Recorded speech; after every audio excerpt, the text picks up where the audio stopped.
दिल लगाकर मेहनत करो मेरे भाई, दिल लगाकर मेहनत करो मेरे भाई। दुनिया के बहुत सारे सवाल हैं, अरे दुनिया के बहुत सारे सवाल हैं जिनका हमें जवाब देना है, जिनका हमें जवाब देना है। दोस्तों ये साल 2023 में आपको एक सरकारी नौकरी पक्की करनी है, आपके मुट्ठी के अंदर एक सरकारी नौकरी होनी चाहिए। अगर आप ऐसा नहीं करवाओगे तो आप दुनिया के सवालों का जवाब नहीं दे पाओगे। तो दोस्तों इसी को देखते हुए मैं आपके लिए टॉप 25 क्वेश्चंस लेके आया हूँ जो कि साइंस के बहुत महत्वपूर्ण पर्सन हैं और ये बायोलॉजी पार्ट से संबंधित है। तो दोस्तों आप इस क्वेश्चनों को ज़रूर से याद कर ले क्योंकि ये आपको हर किसी एग्ज़ाम में देखने को मिल सकते हैं और आने वाले एग्ज़ाम में आपको देखने को मिलेंगे। तो देखिए सबसे पहला जो क्वेश्चन है वो है सामान्य मनुष्य के शरीर में कितनी मात्रा में रक्त होता है। तो दोस्तों इसका सही आंसर होगा 5 लीटर। दूसरा क्वेश्चन है रक्त समूह की खोज किसके द्वारा की गई थी। तो दोस्तों रक्त समूह की खोज जो करी गई थी वो लैंडस्टीनर नामक वैज्ञानिक ने की थी। सामान्य संकुचन दाब कितना होता है। संकुचन और एक प्रकुंचन दाब होता है, यानी ब्लड प्रेशर जो मापा जाता है बीपी की जो सामान्य रेंज होती है वो 120/80 mm ऑफ Hg होती है।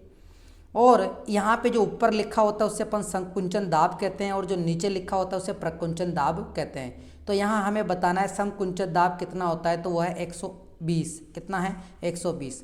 नेक्स्ट क्वेश्चन है रक्त समूह है जिसमें प्रतिजन अनुपस्थित होता है।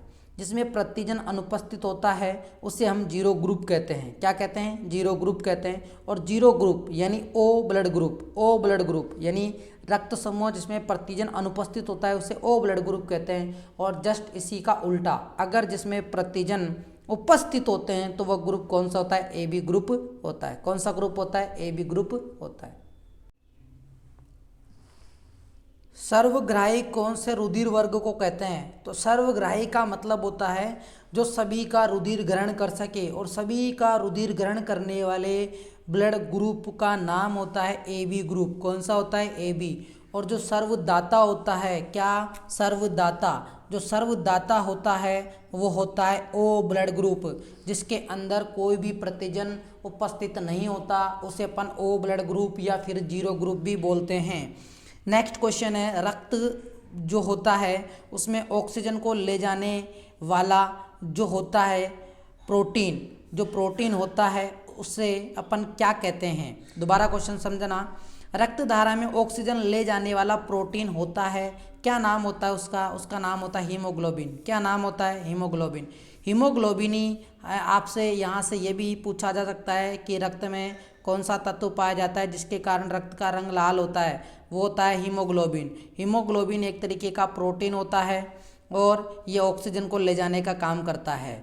नेक्स्ट क्वेश्चन है मानव रुधिर का पीएच कितना होता है। तो दोस्तों पीएच मान की बात करते हैं।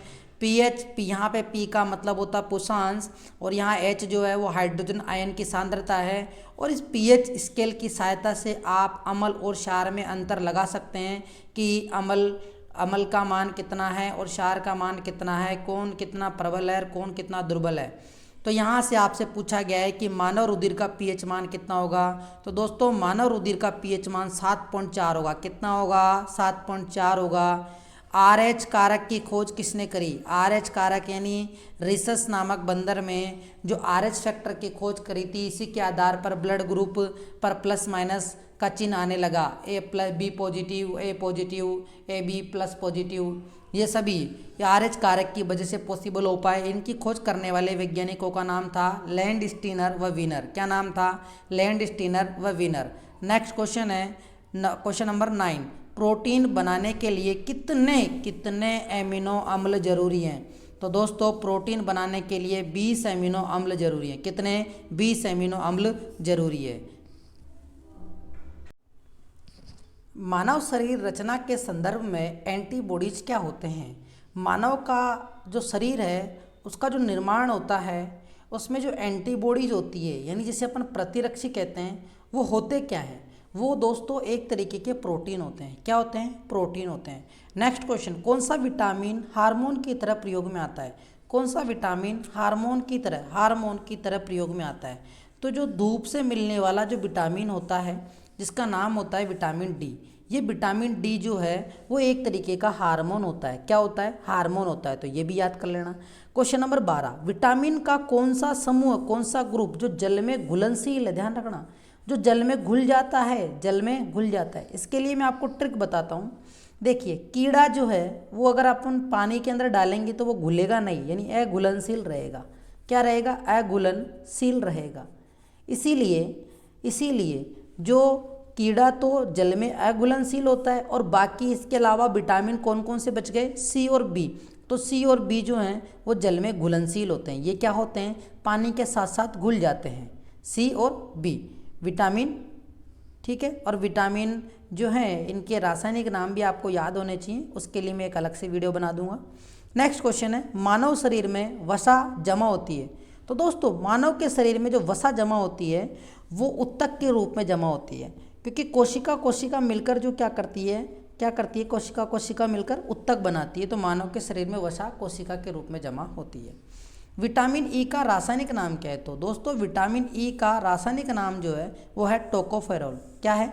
टोकोफेरोल। और इस विटामिन ई की कमी से महिलाओं में बंध्यता, यानी महिलाओं में बंध्यता आ जाती है, यानी प्रजनन क्षमता की कमी आ जाती है। किसकी? महिलाओं में प्रजनन क्षमता की कमी आ जाती है, प्रजनन क्षमता की कमी हो जाती है। ठीक है, एक नेक्स्ट क्वेश्चन है इसके बाद, जीवाणु की खोज सबसे पहले किसने करी? तो दोस्तों, जीवाणु की खोज सबसे पहले ल्यूवेनहोक नाम के वैज्ञानिक ने करी थी। किसने करी थी? ल्यूवेनहोक नाम के वैज्ञानिक ने करी थी। नेक्स्ट क्वेश्चन है, यीस्ट का उपयोग किसके उत्पादन में होता है? तो दोस्तों, यीस्ट का उपयोग अल्कोहल यानी दारू, क्या? दारू के उत्पादन में होता है। आपको मैं बता देता हूँ, दो तरीके का अल्कोहल होता है, एक होता है मैथिल अल्कोहल, एक होता है एथिल अल्कोहल। मैथिल, आप यहाँ से मैं से याद करेंगे, मरा यानी ऐसी शराब जिसको पीकर मर जाते हैं, यानी जहरीली शराब को पीकर मर जाते हैं, वो होती है मैथिल अल्कोहल। मैथिल अल्कोहल को पीने से अंधापन आ जाता है। एथिल अल्कोहल, जो कि एथिल अल्कोहल शराब की दुकानों पर मिलती है, वो एथिल अल्कोहल है। नेक्स्ट होता है डेंगू रोग का वायरस। डेंगू रोग के वायरस का वाहक क्या है? डेंगू रोग का जो वायरस होता है उसका वाहक जो है वो मक्खी है। क्या है? मक्खी है। नेक्स्ट क्वेश्चन है, फ्रेंच पॉक्स क्या कहलाता है? एक तरीके का बुखार है, एक तरीके का फ्रेंच पॉक्स एक तरीके का बुखार है। क्यों बुखार बोलते हैं? नेक्स्ट क्वेश्चन है, पीलिया में सबसे अधिक प्रभावित अंग कौन सा है, या फिर उससे संबंधित अंग कौन सा है? तो वह है यकृत यानी लीवर। क्या है? यकृत यानी लीवर है। नेक्स्ट क्वेश्चन है इसके, मशरूम क्या है? तो मशरूम एक तरीके का कवक है। मशरूम क्या है? एक तरीके का कवक है। जो मादा एडिस मच्छर जो है वो डेंगू के वायरस का वाहक होता है। मादा एडिस मच्छर डेंगू के वायरस का क्या होता है? वाहक होता है। कौन सा रोग वायु के माध्यम से फैलता है? तो वायु के माध्यम से फैलने वाला जो रोग है वो प्लेग है। एड्स होता है, एड्स विषाणु से होता है। किससे होता है? विषाणु से होता है। और एड्स की जो फुल फॉर्म होती है वो एक्वायर्ड इम्यूनो डेफिशिएंसी सिंड्रोम होती है। क्या होती है? एक्वायर्ड इम्यूनो डेफिशिएंसी सिंड्रोम होती है।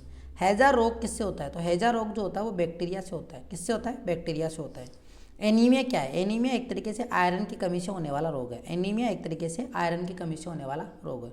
तो दोस्तों, अगर आपको मेरा ये वीडियो अच्छा लगा तो इसे लाइक करना, अपने दोस्तों के साथ शेयर करना। अगर आपको इसकी PDF चाहिए या फिर आपको कोई भी डाउट हो, कोई समस्या हो, तो आप मेरे इस नंबर पर संपर्क कर सकते हैं। ये है 7014580959।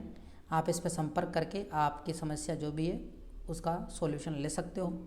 अगर आपको अच्छा लगे तो आप इसे सब्सक्राइब कर लेना और अपने दोस्तों के साथ शेयर कर देना। Thank you. जय हिंद।